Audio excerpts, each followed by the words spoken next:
네, 뉴스 분석 함께할 네 분 소개하겠습니다. 서정욱 변호사, 이민찬 국민의힘 상근 부대변인 나오셨습니다.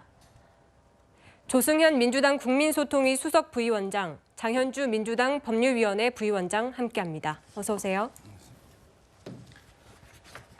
네, 지난달 31일 취임 1주년 기자간담회에서 국정 쇄신과 내각 총사퇴 등을 요구하며 단식을 시작했던 이재명 민주당 대표.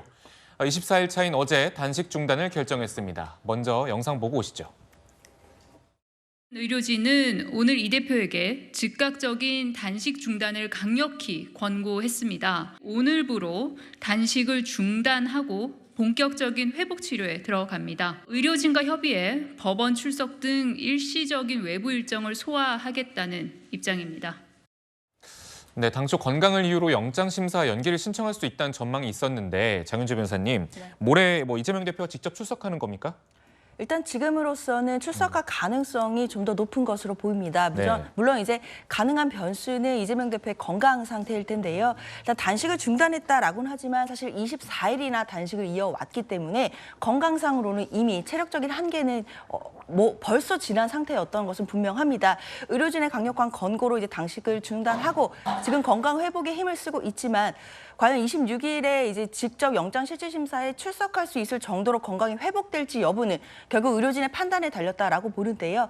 그렇다 하더라도 일단 이재명 대표 측에서는 의료진과 협의해서 일시적으로 외출을 하는 방식으로 하더라도 26일에 영장실질심사를 나가서 받겠다라는 입장으로 보이고 지금으로서는 크게 건강상의 변수가 없는 상황이라면 직접 출석해서 실질심사를 받는 방향으로 할 것으로 그렇게 예상은 됩니다. 네, 지금 자력으로 일어나지도 못하고 대답도 못할 정도라는 건강 상태 얘기가 나오고 있는데 실제로 그렇습니까? 제가 직접 찾아가서 뵌 건 아니기 때문에 저도 알 수는 없지만 저도 들려오는 이야기에 따르면 사실 단식을 24일을 했고요. 그리고 이제 병원에 입원해서 계속 치료를 받고 있는 상황이기 때문에 지금 상황으로서도 걷거나 제대로 일어나 있거나 이러기는 굉장히 힘든 상태임은 분명해 보입니다. 그러나 일단 지금 주말을 전후해서 또 의료진의 또 집중 치료를 받는다면 또 건강 상태가 그래도 26일에 출석할 수 있을 정도로는 또 회복될 가능성이 있기 때문에 일단 영장실질심사가 그날 진행될지 여부는 조금 더 지켜봐야겠습니다. 네, 지금 어쨌거나 영장심사에 출석한 역대 이 사람들 보면 휠체어에 타고 출석한 사람도 있었고 심지어 구급차 침대에 누워서 출석한 사람도 있었는데 조승현 부위원장님, 네. 이재명 대표가 출석을 하게 된다면 좀 어떤 모습으로 좀 출석하게 될까요? 지금 현재 건강 상태가 아주 안 좋고 뭐랄까 이 몸을 가누거나 이런 것도 힘들어하는 상태고 당연하죠. 이제 24일이라는 기간 동안 단식을 했기 때문에 그동안 이제 계속 가짜 단식이라고 조롱을 했지만 자기의 이제 목숨을 걸고 투쟁을 하는 걸 그렇게 조롱하는 건 사실 말이 안 되고요. 의사들이라든지 아니면 주위 사람들이 보면 다 알 수 있지 않겠습니까? 그런 단식을 했기 때문에 아주 건강 상태가 지금 안 좋은 상태이기 때문에 휠체어 내지는 아니면 진짜 최악의 경우에는 이렇게 병상으로 갈 수도 있을 것 같습니다. 그렇지만은 이재명 대표가 계속 얘기했던 게 자신 있다. 수사 내용에 대해서 법원에서 판단받는 자신이 있다. 이 메시지를 계속 냈지 않습니까? 그러니까 가서 심사를 받는 것을 원칙으로 하고 그러기 위해서 노력할 것이라고 보여집니다. 네, 영장실질심사 물론 받아야겠지만 이 대표가 건강이 다 회복되지도 않았는데 무리해서라도 꼭 나가야겠다 이렇게 결심한 이유는 좀 뭐라고 보십니까? 지금 이제 법에 보면요, 실질심사는 이제 지체 없이 해야 내리돼 있어 법에는. 네. 그리고 이제 특별한 사정이 없으면 영장 청구되고 다음 날 해야 되는 거예요. 이미 26일까지 시간을 준 것도 많이 준 겁니다. 네. 이걸 이게 또 연장해주면 추석 연휴가 지나버리잖아요. 이거는 이제 말이 안 되는 거고요. 저는 법원에서 26일을 연장 안 해주면 그럼 이게 방법은 세 가지예요. 하나는 이제 본인이 나가는 거, 두 번째는 이제 변호인만 나가는 거, 세 번째는 이제 서류 심사하는 거거든요. 근데 옛날에 박근혜 대통령은 직접 나갔어요. 근데 이명박 대통령은 변호인만 나가겠다 하니까 법원이 불허했어요. 네. 그래서 이제 이명박 대통령은 이제 집에서 기다리면서 서류로만 심사했거든요. 아마 이제 이번에는 안 나가면 무조건 이게 불리합니다. 이 영장실질심사는 어떻게 보면 이게 그 피의자의 권리입니다. 네. 본인이 판사 앞에 억울하다 소명하는 게 권리예요.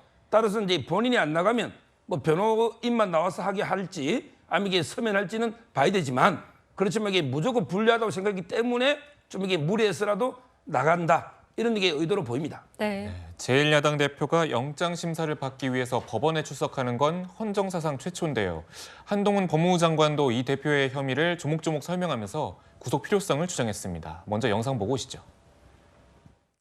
이 의원의 정치적 지위와 지금까지의 수사 과정 등을 고려하면 공범들이나 참고인들에 대한 회유와 압박을 통한 증거 인멸의 염려가 큽니다. 네, 지금 현재 영상을 좀 보고 오셨는데 구속 사유 중에서 보통 이제 세 가지를 좀 심사하잖아요. 증거인멸, 도주 우려, 범죄 중대성. 근데 이제 검찰은 이 증거인멸 부분과 범죄 혐의 소명 부분을 좀 강조할 거다 이런 관측이 나오고 있습니다. 이재명 대표 같은 경우는 이제 대선 후보까지 지낸 유력 정치인입니다. 당연히 도주 우려가 없죠. 네. 그러면 어디에 집중해야 될까? 당연히 증거 인멸 부분입니다. 이미 한동훈 장관이 국회에서 그 청문 이 요청안을 보내면서 설명을 쫙 했는데 그 내용을 잘 뜯어보면 이 증거인멸에 관한 부분이 많이 담겨져 있습니다. 특히 이 검사 사치 관련 공직선거법 위반 내용에 보면 이미 이재명 대표가 증거인멸을 하고 회유하고 위증 교사를 한 그 녹취록이 담겨 있습니다. 이미 이제 영장 심사를 할 때 그 녹취록까지 제출이 될 예정이고요. 우리가 시계를 조금만 앞으로 돌려보면 이화영 전 부지사가 답변을 바꿨다 안 바꿨다 이 논란이 있을 때가 있었습니다. 네. 그때 민주당과 이재명 대표가 어떻게 했죠? 과거에는 어떤 얘기가 나와도 주로 침묵하고 부인만 했습니다. 근데 이화영 전 부지사가 질문을 바꿨다는 얘기가 나오자 이재명 대표를 둘러싼 측근들이 전부 나섰어요. 이화영 전 부지사의 부인도 만나고 회유하고 변호인이 두 번, 세 번 바뀌지 않았습니까? 네. 이런 모든 게 다 가만히 돼서 증거 인멸 우려가 있다. 왜냐하면 이재명 대표가 대표직을 유지하면 권한이 있고 많은 제1야당이기 때문에 증거 인멸을 계속할 수 있다는 우려가 저는 충분히 반영될 것이라고 생각합니다. 네, 아무래도 검찰에서는 말씀하신 대로 이 증거인멸 우려를 조금 강조해서 프레젠테이션도 준비 중이고 800페이지 넘는 의견서도 준비를 했다고 합니다. 네. 여기에 대응해서 민주당에서는 어떻게 또 대응을 할지 좀 얘기를 들으신 바가 있으실까요? 일단 구속영장이 발부되기 위해서는 크게 봐서는 두 가지 요건이 필요합니다. 결국에는 범죄 혐의를 소명할 수 있느냐인 것이고 두 번째로는 구속의 사유가 있느냐입니다. 구속의 사유는 잘 아시다시피 도주 우려라든지 증거인멸의 우려일 텐데요. 사실 도주의 우려는 거의 없다라고 본다면 증거인멸의 우려를 두고 검찰과 그리고 이재명 대표 측에서 많은 또 쟁점 다툼을 할 것으로 보입니다. 그러나 검찰에서는 여러 가지 정황들을 가지고 증거인멸의 우려가 있다라고 주장은 하겠지만 사실 검찰은 지금까지 수사를 계속해오고 이재명 대표에 대한 소환 조사를 하면서 계속해서 증거가 이미 확보가 되어 있고 혐의 입증에 자신이 있다라는 입장들을 에둘러서 보도를 통해 여러 번 밝힌 바가 있습니다. 그렇다고 한다면 검찰이 이미 이재명 대표를 혐의를 입증할 만한 증거를 모두 확보하고 있는 마당에 어떻게 이재명 대표가 어떤 증거를 어떻게 인멸할 우려가 있다는 것인지 사실 논리적으로 모순되는 부분들이 있습니다. 그렇기 때문에 이재명 대표 측에서는 야당 대표가 지금 단식 24일 차로 그리고 이제 몸을 건강을 이제서야 겨우 회복해 나가고 있는 이 중에 과연 어떤 증거를 어떻게 인멸할 우려가 있다는 것인지 추상적인 우려 말고 구체적인 그 우려의 근거를 대라고 이렇게 쟁점 다툼을 할 가능성이 높고요. 결국에는 영장 실질 심사는 법원에서 하는 것이기 때문에 법원에서 그 증거인멸의 우려를 어느 정도까지 현실적이고 객관적으로 판단하느냐에 따라 이 영장 실질 심사의 결과가 달려있다라고 봐야겠습니다. 네, 그 이재명 대표의 구속 여부를 서울중앙지법의 유창훈 영장전담 부장판사의 손에서 결정이 될 텐데 서정욱 변호사님, 1차 구속영장을 청구했을 때도 같은 담당 법관이었죠? 1차는 이제 의미가 없는 게 국회에서 상당히 이미 부결됐기 때문에 자동으로 이게 기각된 거고요. 여기서 이제 우리 장 변호사님이 좋은 말씀을 해주셨는데 구속 심사하고 이제 나중에 본안에서 유죄하고 틀려요. 본안에서 유죄가 나려면요 합리적인 의심이 없는 확신이 들 정도. 이 말은 최소한 99% 이상 이재명 대표가 죄를 저질렀다. 이래야 유죄가 나오죠. 그런데 구속은요 소명만 하면 됩니다. 이 말은 이게 상당한 이유. 이재명 대표가 죄를 저질렀다고 볼 상당한 이유. 극단적으로 보면 우월적 개연성 한 7, 80%? 이 정도만 넣어도 구속이 되는 거예요. 지금 이게 이재명 대표가 죄를 저질렀다는 상당한 이유도 없습니까? 상당한 이유는 있잖아요. 여러분을 보면 아직 확신은 못하지만 저는 이 정도면 구속은 이게 발부 가능성이 상당히 높아 보이고요. 그다음에 증거인멸 이야기하는데 옛날에 박근혜 대통령이나 이명박 대통령들이 다 특검에서 조사 다 해놨죠. 그리고 도주 우려 없죠. 이미 조사가 완벽하게 돼 있잖아. 그래도 이게 증거인멸 구속됐지 않습니까?